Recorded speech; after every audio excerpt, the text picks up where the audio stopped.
Good morning, Nashville, and thanks for waking up with us on News 4 today. It's finally Friday, and the weekend is so close we can feel it. And it's a hot one already, Cody. Now, you warned us that heat and humidity was going to come back with a punch. Boom, knockout heat and humidity in Middle Tennessee this morning. This was the very moment a bomb went off on 2nd Avenue 6 months ago from the view of a police body camera. This morning, we're marking the 6-month anniversary of the Christmas Day bombing by taking you on a tour of recovery. We're remembering the moments that brought Nashville to a standstill on what was supposed to be one of the most joyful days of the year. It was just before 1:30 when the RV arrived on 2nd Avenue and parked. 4 hours later, around 5:30, residents heard what sounded like gunshots and called police. That's when the first officers arrived to find the RV. A short time later, music started playing from the RV, and around 6 a.m., the countdown began. The message was repeating, "If you can hear this message, evacuate now." 30 minutes after that, the bomb exploded. It damaged 41 buildings in the area and killed the bomber. 3 people walked away with injuries. Today, Mayor Cooper's 2nd Avenue team is expected to give an update on the progress on 2nd Avenue. They'll take us inside one of the buildings under construction. Now, we'll have a crew there, and we'll show you and tell you all about it later on in our newscast. And our coverage of the 6-month anniversary continues all morning long.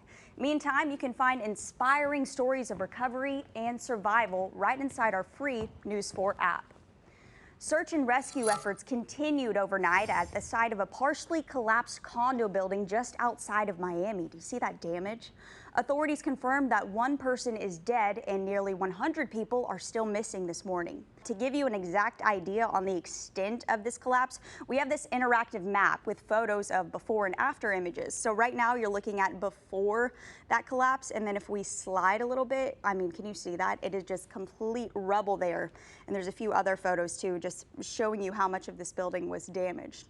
In just a couple of hours, you'll have your chance to see Garth Brooks play at Nissan Stadium next month. Tickets go on sale at 10 a.m. Right now, the Red Cross says they're experiencing a severe blood shortage across the country. It's enough to concern hospitals here and those who need blood transfusions when it matters most. News 4's Cameron Taylor found out what may be causing the shortage and how you can help. And it's sentencing day for the former Minneapolis police officer convicted in the murder of George Floyd. Prosecutors asked a judge to sentence Derek Chauvin to 30 years in prison. This morning, we're learning new information about that pedestrian bridge collapse in Washington, D.C. Officials say it had a poor rating, but it's all being blamed on a construction truck that had not lowered a boom. According to the crash report, after leaving a nearby concrete plant, the driver of that large truck forgot to lower the vehicle's subframe. The Biden administration extends the eviction moratorium for another month. The nationwide ban on evictions was scheduled to expire in 5 days, but yesterday, the CDC signed an extension and it now goes through July 31st. It's being called a pandemic pastime. We're talking about ZILLOW surfing. Experts say the use of the popular real estate app skyrocketed during the pandemic, but many people scrolling through the listings are using it for reasons other than buying a home.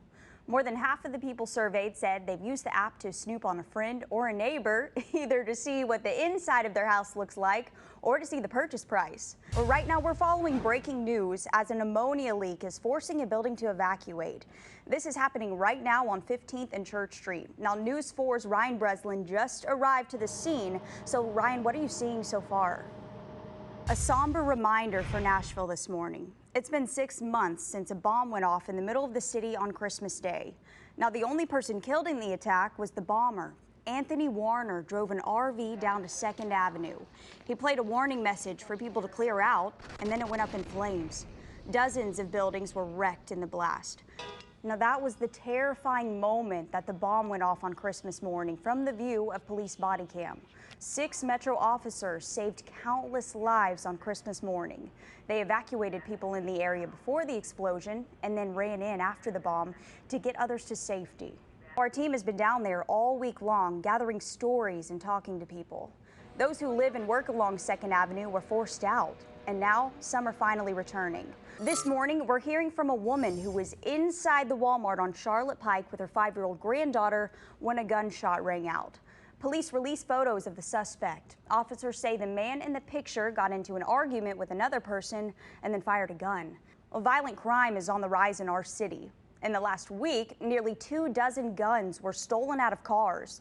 That pushed our total for the year to 466. That's about 2.5 every day. 71% of the guns were taken from cars that were unlocked, and 41 were taken when the driver left the car and kept it running. Mount Juliet police also have a high-value theft on their hands. Take a good look at these pictures. The man is believed to have taken more than $100,000 worth of jewelry from a store in the middle of the day. Now, these photos are from inside the American Jewelry on South Mount Juliet Road. Police say the suspect leaned over the counter and grabbed a tray of stuff. Now, we've had back-to-back days in the mid-state with scary semi-crashes. This time, a cab plowed right into a home along Elm Hill Pike. Alondo Perry is visually impaired, and he fell off of a roller coaster in Missouri last weekend. He was stuck for an hour and a half. Now he's had several surgeries to try and save his legs. A friend of the family set up the account to help them pay the bills. They're hoping to raise $100,000. Today, Vice President Kamala Harris will take her first trip to the U.S.-Mexico border to handle the migrant crisis. The vice president's trip will take her to El Paso, Texas. All right, Cody. Oh, super moon. I'm trying to get it all in frame and everything. I wasn't ready for that. That's why you wanted to focus those cameras over there. Exactly. That's gorgeous. It's a pretty cool shot, right? Yes. So we got a nice super moon. Flight attendant self-defense training will return next month. It was suspended during the pandemic. Airline workers are seeing an increase of harassment from passengers. The Federal Aviation Administration says it received more than 3,000 reports of unruly passengers this year. In 2019, there were only 146. Now, the lessons will be voluntary and they start in July.